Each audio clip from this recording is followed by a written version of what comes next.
నమస్తే, welcome to NS TV. ముందుగా వార్తల్లోని ముఖ్యాంశాలు. బుధవారం పెద్దపల్లి జిల్లా కేంద్రంలో సిఐటియు ఆధ్వర్యంలో 4 లేబర్ కోడ్స్ రద్దు చేయాలని, 8 గంటల పనిని 10 గంటలు చేస్తూ విడుదల చేసిన జీవో నంబర్ 282ను రద్దు చేయాలని కలెక్టర్ కార్యాలయం ముందు ధర్నా చేపట్టారు. కలెక్టర్కు వినతి పత్రం అందజేశారు.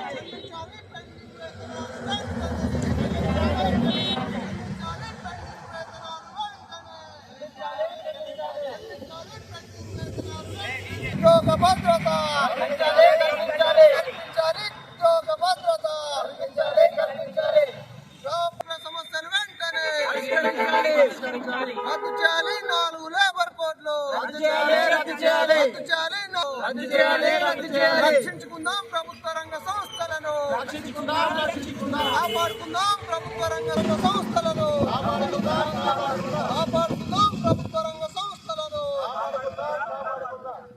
నశించాలి కేంద్ర ప్రభుత్వం వైఖరి, ప్రభుత్వం వైఖరి, నశించాలి కేంద్ర ప్రభుత్వం వైఖరి. కార్మిక సంఘాల ఐక్యత, కార్మిక సంఘాల ఐక్యత. రద్దు చేయాలి 4 లేబర్ కోడ్లు, రద్దు చేయాలి 4 లేబర్ కోడ్లు.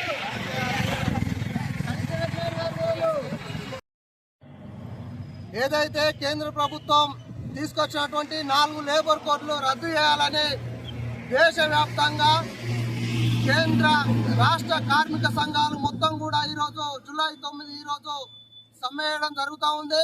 ఈ సమ్మెలో భాగంగా ఈరోజు పెద్దపల్లి జిల్లా కలెక్టర్ కార్యాలయం ముందు ధర్నా కూడా వేసి వినతిపత్రం ఇవ్వడం జరుగుతూ ఉంది. ఏదైతే కేంద్ర బీజేపీ ప్రభుత్వం ఈరోజు అధికారంలోకి వచ్చినాక 4 లేబర్ కోడ్లను తీసుకొచ్చి ఈరోజు కార్మికులకు కనీస హక్కులైనటువంటి 100 సంవత్సరాల కింద సాధించుకున్నటువంటి 29 కార్మిక చట్టాలను రద్దు చేసి 4 లేబర్ కోడ్లుగా తీసుకురావడం జరిగింది. ఇందులో భాగంగా ఈరోజు 8 గంటల పనిని 12 గంటలు చేయడం కావచ్చు, అదేవిధంగా సమ్మె హక్కు లేకుండా వేయడం కావచ్చు, యూనియన్లు పెట్టుకునే హక్కు లేకుండా వేయడం కావచ్చు, పిఎఫ్ పిఎస్ఐ లాంటి సౌకర్యాలు లేకుండా కార్మికులకు ఏదైతే కార్పొరేట్లకు కార్మికులకు బానిసలుగా చేసే ప్రయత్నం ఈరోజు కేంద్ర రాష్ట్ర ప్రభుత్వాలు చేస్తూ ఉన్నాయి. ఈరోజు ఏదైతే కార్పొరేట్లకు చెప్పు చేతుల్లో వినే విధంగా మీరు ఎవరు కూడా మాట్లాడద్దు, మాట్లాడితే మీ మీద కఠినమైన చట్టాలు ఉన్నాయి, ఆ చట్టాలతో కేసులు పెడతామని కూడా ఈరోజు ఆ చట్టాల్లో రూపొందించడం జరిగింది. కాబట్టి ఏదైతే ఈ 4 లేబర్ కోడ్లను వెంటనే వెనక్కి తీసుకోవాలి. అందులో భాగంగా ఈ మధ్య కాలంలో మొన్న 5వ తారీఖు నాడు రాష్ట్ర ప్రభుత్వం కూడా జీవో నెంబర్ 282 తీసుకొచ్చి ఈరోజు 8 గంటల పైన 10 గంటలకు చేయడం జరిగింది. వెంటనే జీవో నంబర్ 282 వెనక్కి తీసుకోవాలి. అదేవిధంగా ఇక్కడ ఉన్నటువంటి కార్మికులు గ్రామ పంచాయతీ, మున్సిపల్, రైల్వే కాంట్రాక్ట్ కార్మికులు కూడా ఇక్కడ ఉన్నటువంటి సందర్భం ఉంది. వాళ్ళ కనీస ఉద్యోగ భద్రత లేనటువంటి పరిస్థితి ఉంది. ఈరోజు మున్సిపల్ కార్మికులకు ఉద్యోగ భద్రత లేదు, రైల్వే కాంట్రాక్ట్ కార్మికులకు ఉద్యోగ భద్రత లేదు, గ్రామ పంచాయతీలో పనిచేస్తున్నటువంటి కార్మికులకు కూడా ఉద్యోగ భద్రత లేదు, కనీస వేతనం కూడా లేనటువంటి పరిస్థితి. 10,000తోని వాళ్ళు నెల మొత్తం 10,000 తీసుకొని పనిచేస్తున్నటువంటి సందర్భం ఈరోజు గ్రామ పంచాయతీ వాళ్ళు. రైల్వేల వాళ్ళకైతే కనీసం 6,000కే ఈరోజు రైల్వే కాంట్రాక్ట్ కార్మికులు పనిచేస్తున్నటువంటి సందర్భం ఉంది. వాళ్లకు కనీస వేతనం 26,000 చేయాలి. అదేవిధంగా వాళ్ళకు ఉద్యోగ భద్రత కల్పించాలి. ఈరోజు రైల్వే కాంట్రాక్ట్ కార్మికులకు 4 నెలలుగా పెండింగ్ వేతనాలు ఉన్నాయి. మున్సిపల్ గ్రామ పంచాయతీ కార్మికులకు 3 నెలల పెండింగ్ వేతనాలు ఉన్నాయి. అదేవిధంగా మున్సిపల్ కార్మికులకు చూసినట్టయితే వాళ్ళ కనీస వసతులైనటువంటి సౌకర్యాలు కూడా వాళ్లకు వెంటనే కల్పించాలని, ఉద్యోగ భద్రత కల్పించాలని లేని పక్షంలో కార్మిక ఏదైతే జేఏసీ ఆధ్వర్యంలో అనేక ఆందోళన కార్యక్రమాలకు పిలుపునిస్తామని సందర్భంగా డిమాండ్ చేస్తూ నా పేరు సిపిఎల్. ఈరోజు జూలై 9 కేంద్ర ప్రభుత్వ రాష్ట్ర ప్రభుత్వాలకు వ్యతిరేకంగా ఏదైతే కార్మికులకు వ్యతిరేకంగా ఏదైతే 4 కోడ్లు తీసుకొచ్చిందో 29 చట్టాలను తీసేసి 4 కోడ్లు ఏదైతే తీసుకొచ్చిందో ఈ 4 కోడ్లు ఎత్తివేయాలని ఈరోజు టీయూసీఐ డిమాండ్ చేస్తుంది. ఈ కార్మిక చట్టాలను ఏదైతే రైతు చట్టాలను ఏదైతే కనీసానికి ఏదన్నా ఇబ్బంది జరిగితే ఎవరన్నా ఏమన్నా ఇబ్బంది పెడితే కార్మికులను కనీసానికి కేసేసుకునే స్థాయిలో కూడా లేకుండా చట్టాలను కుదించి 4 కోట్లుగా తీసుకొచ్చి కార్మికులను కట్టి బానిసలుగా కార్పొరేటు సంస్థలకు బడా పెట్టుబడిదారులకు కట్టు బానిసలుగా కార్మికులను తయారు చేసిండ్రు కేంద్ర ప్రభుత్వం. ఈ కేంద్ర ప్రభుత్వాన్ని హెచ్చరిస్తున్నాం.